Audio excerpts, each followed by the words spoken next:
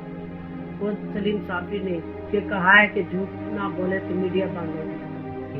ناظرین، دیکھتے ہیں کہ جرگہ پروگرام میں سلیم صافی نے کیا کہا اور مولانا طارق جمیل صاحب نے کیا کہا۔ تو میں ساری قوم کو یہ پیغام دیتا ہوں کہ اللہ کے واسطے سچ بولو، جھوٹ نہ بولو۔ دوسرا پیغام یہ دیتا ہوں، اللہ کے واسطے دیانتداری سے کام کرو، دھوکہ نہ دو، رشوت نہ لو، ملاوٹ نہ کرو، وعدہ خلافی نہ کرو۔ میرے نبی اتنے ناراض ہیں، من غش فلیس منا،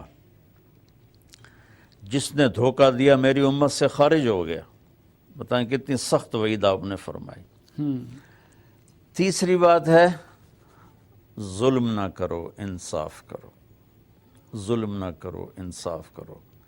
حضرت علی رضی اللہ تعالیٰ عنہ علیہ السلام کا فرمان ہے کہ قومیں کفر پر تو چل حکومتیں کفر پر تو چل جاتی ہیں، ظلم پر کبھی نہیں چلتی۔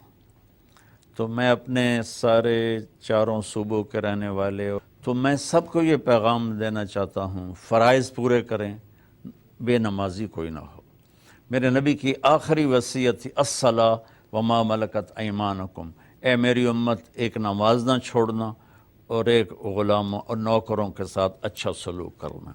تو مراد صرف غلام نہیں ہے، ہر کمزور طبقہ اس پر ظلم نہ کرنا، سچ بولیں، دیانتداری سے چلیں۔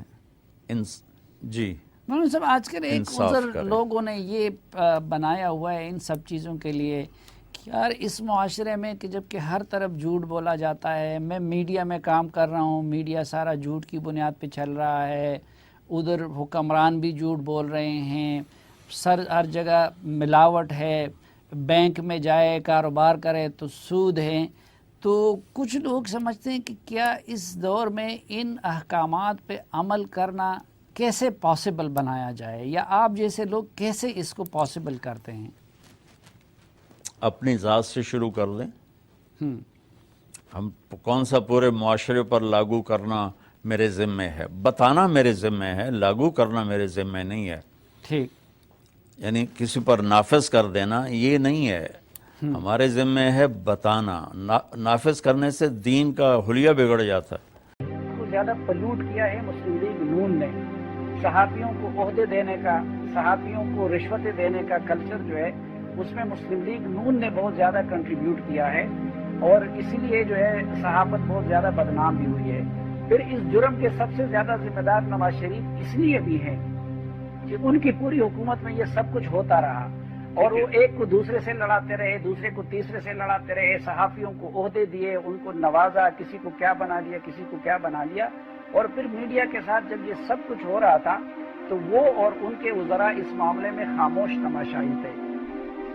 جب یہاں پہ میڈیا والے خود کہتے ہیں کہ میڈیا پہ اگر جھوٹ نہ بولا جائے تو میڈیا بند ہو جائے، تو اس میں تو کسی نے معافی نہیں مانگی تھی۔ میڈیا کے علاوہ اور محکموں میں بھی اور جگہوں پہ بھی جھوٹ بولا جاتا ہے۔ پہلے تو ہم اپنے گھر سے لے لیں، گھر میں جب کوئی مہمان آتا ہے، کوئی بندہ آتا ہے، گھر کا بڑا مرد بچپن سے اسے جھوٹ سکھا رہا ہے، اور بچے کو کہتا ہے کہ آپ کہیں کہ بابا گھر پہ نہیں ہے۔ بعض دفعہ تو ایسے ہوا ہے کہ معصوم بچے جا کے کہتے ہیں بابا کہہ رہے ہیں میں گھر پہ نہیں ہوں۔ جھوٹ تو بچپن سے بچوں کو سکھایا جا رہا ہے، اب کیسے کہہ سکتے ہیں کہ ہم جھوٹ نہیں بولتے؟ پاکستان میں جھوٹ نہیں بولا جاتا۔ پاکستان کیا پوری دنیا میں کون ہے جو جھوٹ نہیں بولتا؟ اس میں مولانا طارق جمیل نے اپنا حوالہ بھی دیا ہے، تو پھر میڈیا سے معافی کس چیز کی؟ ناظرین، مولانا طارق جمیل نے جو حدیث بتائی تھی اس میں پہلا تو جھوٹ کا تھا، دوسرا ذکر تھا امانت کا۔ ہر کوئی اپنے دل سے پوچھے کہ ہمارے ملک میں امانت میں خیانت نہیں ہوتی؟ کوئی بھی ہو، چھوٹے سے چھوٹا، غریب سے غریب بندے سے لے کر امیر سے امیر بندے تک، سیاستدان، اس پہ پورا معاشرہ ہے